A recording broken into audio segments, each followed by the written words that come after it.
Hi, I'm Steven the Pet Man from Big Apple Pet Supply with our Pinkie press, or some people say Pinkie pump. So this is a great item if your snake or reptile is not feeding on its own. Mostly we use these for snakes. There are sometimes hatchling snakes which don't start out feeding. After a while you just have no choice but to force feed them.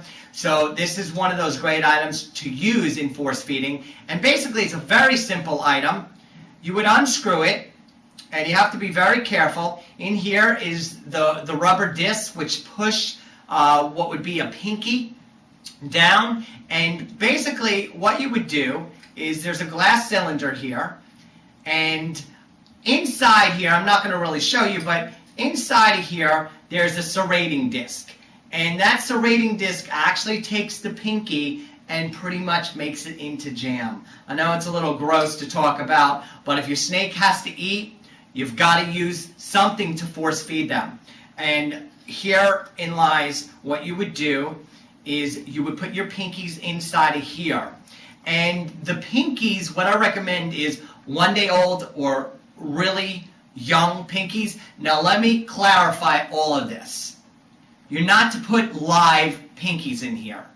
We've had questions like that. Do I just put the live Pinkies in there? No, that's not what you do. That would be cruel to put a living thing and squish it down through a Pinkie press. No, what you do is you have frozen Pinkies, and we sell them on our website.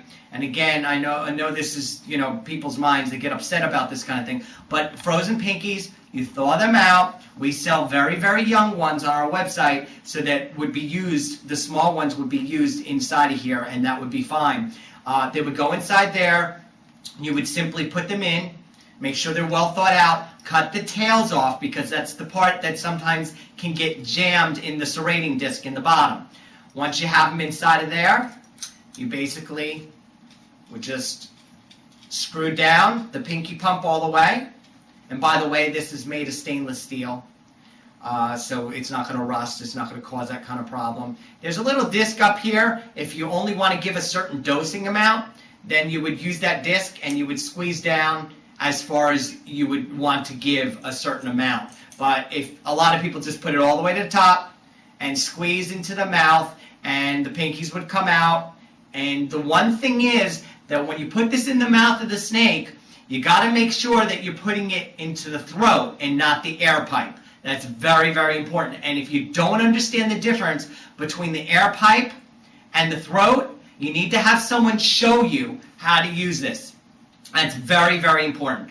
The other thing that I just want to mention is that there's a cleaning tool that comes with it. It's basically a little metal pipe that slides inside here to clean this part. Cleaning it is easy. Use basic soap, mild soap and water. Do not use bleach. The other thing is, I highly recommend when you order this, order an extra glass tube because it's very easy when you're cleaning this. Occasionally you might drop it or something and they do chip or break because they are glass. So recommended to order an extra glass tube. So this is the Big Apple Pinkie press. It's wider than most brands. It works great. We've been selling it for more than a decade. It's available in our husbandry department, in our reptile section at bigapplepetsupply.com. And I'm Steven the Pet Man. I thank you for watching.